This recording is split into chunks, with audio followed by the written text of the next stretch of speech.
Bonjour, je suis contente de vous retrouver. Aujourd'hui, on va parler d'inflammation, des conséquences en fait sur la santé, ce qu'on peut faire aussi pour prévenir l'inflammation et aussi mieux comprendre l'inflammation. Je vous rappelle que les conseils que je vous donne aujourd'hui ne remplacent pas ceux d'un professionnel de la santé et je vous invite même à consulter votre médecin, consulter un professionnel de la réadaptation. Vous allez trouver plusieurs informations que je vous donne aujourd'hui dans mes livres, notamment mon livre 99 façons de prévenir les effets du vieillissement et aussi mon livre Lève-toi et marche. Vous allez les trouver ici au Québec, mais aussi de l'autre côté de l'Atlantique. La sciatique est-elle causée par de l'inflammation? Là aussi, on parle de sciatique, cette douleur qui...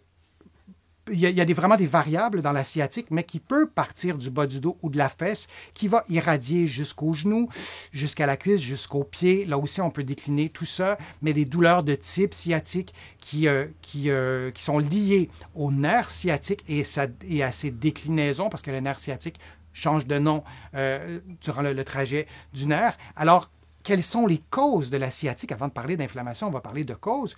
Il y en a vraiment plusieurs, mais je vous donne les deux principales causes. La hernie discale. Alors, l'illustration que vous voyez, il y a un endroit où il y a du rouge. Ça trace les limites du disque intervertébral. Et si vous voyez dans l'illustration de gauche complètement, le gel au centre du disque, il est intact. Et si vous voyez dans la deuxième illustration à partir de la gauche, vous voyez qu'il y a des changements. Et dans la troisième et quatrième, vous voyez qu'il y a une petite bulle, disons, de gel qui se déplace et qui va comprimer. Ça, c'est la hernie discale. Et la compression causée par, je résume, la hernie discale peut causer une douleur de type sciatique. On aura une racine nerveuse qui sera comprimé et ça pourra faire mal. L'autre raison ou l'autre cause de sciatique, c'est la sténose spinale. C'est en anglais, vous pardonnerez l'absence de traduction, mais c'est presque le même mot. Donc la sténose en bas à gauche, vous voyez qu'il y a beaucoup moins d'espace. Ce sont des processus dégénératifs de l'usure. C'est vraiment très fréquent. La sténose spinale, parfois, il n'y a pas de symptômes. Vous allez trouver aussi des vidéos, des textes aussi sur mon site denisfortier.ca sur la sténose spinale et sur l'illustration de droite. Vous voyez que c'est normal, il y a plus d'espace. Alors, la sténose spinale, pour le simplifier, peut comprimer une structure nerveuse et causer de la douleur. Et quand on a une compression nerveuse, à court terme, il peut ne pas y avoir d'inflammation.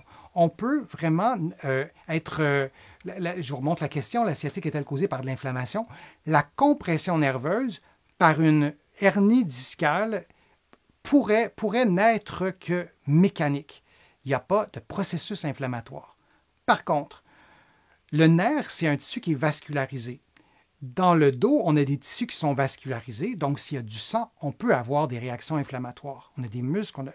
Alors, on peut avoir parfois, oui, une présence d'inflammation, et parfois, il n'y a pas d'inflammation. Et dans d'autres contextes, parfois, il y a une hypersensibilité. Donc, les nerfs détectent trop de douleur, soit localement ou soit au cerveau, en l'absence d'inflammation. Et parfois, il y a des phénomènes inflammatoires qui vont déclencher cette hypersensibilité. Alors, c'est une question super simple, à une réponse qui est complexe. On ne peut pas dire que c'est oui ou non lié, mais si on veut faire une réponse simple, il arrive qu'il n'y ait pas d'inflammation liée à une douleur de type sciatique. Et le plus important, si c'est votre cas, c'est de comprendre la cause, consulter un professionnel de la physiothérapie, de l'autre côté de l'Atlantique, un kinésithérapeute pour avoir une évaluation complète de votre mobilité, votre force, votre souplesse, votre équilibre, l'historique du problème, ce que vous faites dans la vie, quel mouvement, etc.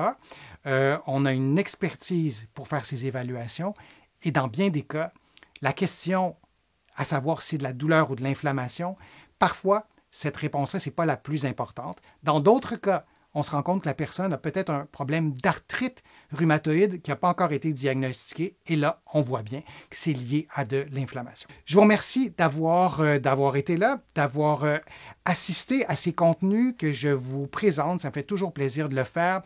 vous pouvez contribuer à mes plateformes. Vous le savez, vos contributions sont essentielles à la survie de mes plateformes et ça me fait plaisir de vous présenter ces contenus. Vous pouvez contribuer en cliquant sur le petit cœur sur YouTube. Dans plusieurs pays, en tout cas, on peut le faire, ce n'est pas universel.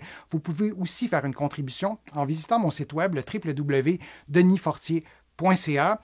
Vous allez aussi pouvoir vous abonner gratuitement à l'infolettre sur mon site web et aussi à des courriels thématiques qui vous donnent des informations par courriel sur des sujets précis. Tout ça est gratuit, évidemment, et vous allez pouvoir, dans mes livres, trouver beaucoup d'informations sur différents sujets, mais entre autres sur l'inflammation, sur des stratégies pour diminuer l'inflammation, dans mes livres qui sont partout au Canada, en librairie et sur le web, et aussi de l'autre côté de l'Atlantique, j'ai le bonheur que mes livres soient publiés et diffusés aussi en France et ailleurs. Donc, vous allez pouvoir les trouver de ce côté-là. Et prenez soin de vous. J'espère que mes conseils vous ont aidé à prendre soin de votre santé, à vous motiver peut-être. Et je vous dis à une prochaine vidéo, à un prochain direct. À bientôt.